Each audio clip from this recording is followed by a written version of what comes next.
Water is everywhere. Oceans cover most of our planet, yet millions of people still struggle to find a safe glass to drink.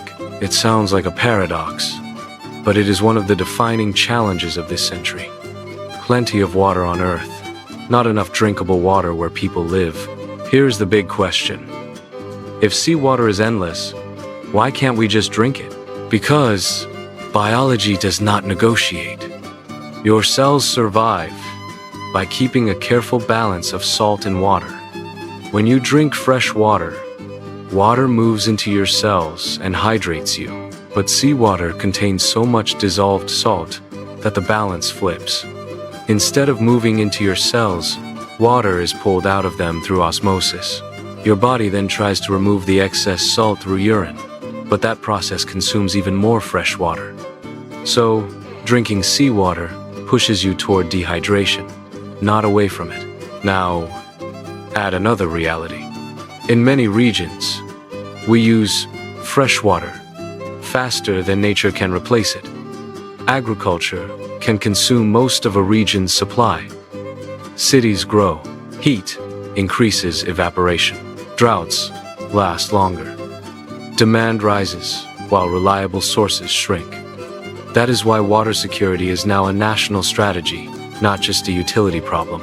This is why desalination matters. Desalination is the engineering process that removes dissolved salts from seawater or brackish water to produce clean water for drinking, industry, and sometimes irrigation. The idea is simple. The execution is complex, expensive, and full of trade-offs. And when it is done well, it can stabilize entire regions by creating a reliable baseline supply. There are two main families of desalination. First, thermal desalination. This approach uses heat to turn water into vapor, leaving salts behind, then condenses the vapor into fresh water. Multi-stage flash and multi-effect distillation are classic examples used at large scales. Thermal systems are robust and can integrate with industrial heat sources, but they require significant energy because water needs a lot of heat to change from liquid to vapor. Second, membrane desalination, mainly reverse osmosis. Reverse osmosis uses pressure to force seawater through a semi-permeable membrane. Water molecules pass through, salts, and most impurities do not. It is like filtering, but at the molecular scale, and the pump pressure is the engine. Reverse osmosis became dominant because it is usually more energy efficient than boiling seawater, but it still faces a hard physical limit. Seawater naturally resists being separated. You must apply high pressure to overcome osmotic pressure, so energy costs matter. Modern desalination improved dramatically because the industry learned to recycle pressure. In a reverse osmosis plant, the salty concentrate leaving the membranes is still under high pressure. Early systems wasted that energy. Today, energy recovery devices capture it and transfer it back into the incoming seawater stream. In simple terms, the plant recycles the pressure it already paid for. This upgrade can significantly reduce power demand, and is one reason modern seawater reverse osmosis is far more efficient than older designs. But energy recovery is only part of the story. Membrane science also moved forward. Newer membranes are designed to let more water pass with less pressure while still rejecting salt. Engineers track membrane performance constantly. Flow, conductivity, temperature, pressure drop, and recovery rate. The goal is stable water quality with the lowest possible energy. Plants also optimize recovery, meaning the percentage of feed water converted into product water, because higher recovery saves intake volume, but can increase scaling risk. That is a balancing act between efficiency and reliability. Then comes the hidden enemy, fouling. Seawater is not just salt. It contains microorganisms, organic compounds, suspended solids, and minerals that can coat membranes and reduce performance. That is why pre-treatment is critical. Modern plants use combinations of intake screening, filtration, and careful chemical control to protect membranes. Some sites add dissolved air flotation or ultrafiltration as an extra barrier, especially during algae blooms or high turbidity events. Operators monitor the system so they can clean membranes early, before pressure requirements rise and water quality starts to drift. This is where automation is changing desalination. Modern facilities increasingly use online sensors, advanced controls, and predictive maintenance. Vibration sensors protect pumps. Conductivity and particle monitoring warn operators before membranes are threatened. Smart dosing systems reduce chemical overuse. Control algorithms keep the plant stable even when seawater quality changes from day to day, and when electricity prices change hour to hour. The result is less downtime, longer membrane life, and more consistent output. And innovation is not limited to reverse osmosis. For brackish water, electrically driven methods such as electrodialysis can be efficient because the salt concentration is lower, so less energy is needed to move ions. Capacitive deionization is another electrochemical approach being explored for niche conditions. These technologies will not replace reverse osmosis for all seawater cases, but they broaden the toolbox for different water sources. Even with advanced technology, desalination creates a byproduct that cannot be ignored: brine. Brine is the concentrated salty water left after extracting fresh water. If released carelessly, it can create local environmental stress by increasing salinity near the discharge point and affecting marine life. This is why brine management matters as much as water production. Good design focuses on dilution, dispersion, and careful placement of outfalls. Some plants use diffuser systems to promote mixing. Others blend brine with cooling water or treated wastewater to reduce local salinity spikes. Continuous monitoring and well-designed outfalls help protect nearby ecosystems. In certain inland settings, where brine discharge is difficult, facilities may pursue near-zero liquid discharge pathways. These systems push water recovery higher using additional concentration steps, then crystallize salts for disposal or reuse. It can work, but it is typically expensive and energy-intensive. So it is chosen for specific conditions, not as a default. A newer idea is changing how people think about brine. What if brine is not just waste, but a resource stream? Seawater contains valuable minerals in small concentrations. Brine contains those minerals in higher concentrations.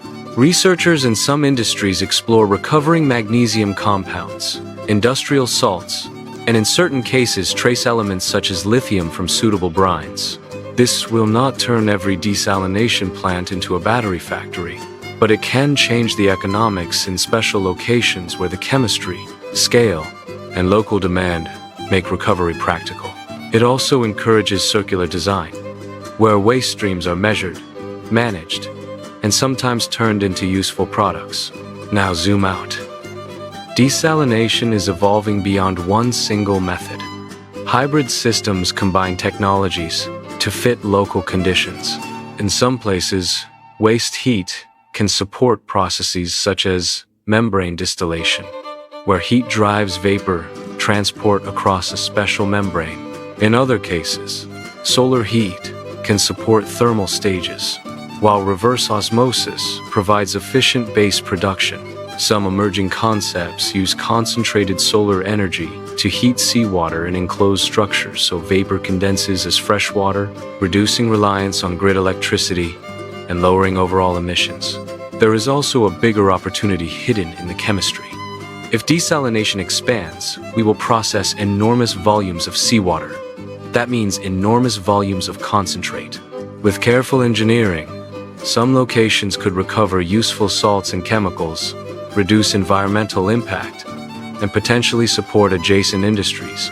Think of it as a water plant that can also become a materials plant when conditions allow. In the longer term, reliable clean water can also support green hydrogen production where renewable power is abundant, linking water security to future clean energy ecosystems in places with abundant renewables. Scale matters, too. Mega plants can produce huge volumes efficiently, but they require major infrastructure, skilled staff, and long pipelines.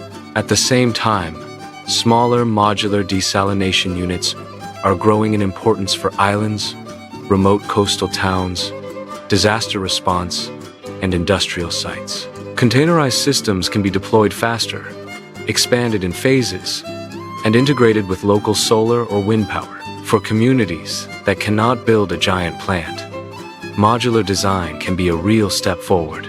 Still, the biggest question remains: if desalination works, why is it not everywhere? Because the true cost is not only the machine, it is the full system: energy supply, pumps, membranes, pre-treatment, maintenance, intake infrastructure, skilled operators, and brine management.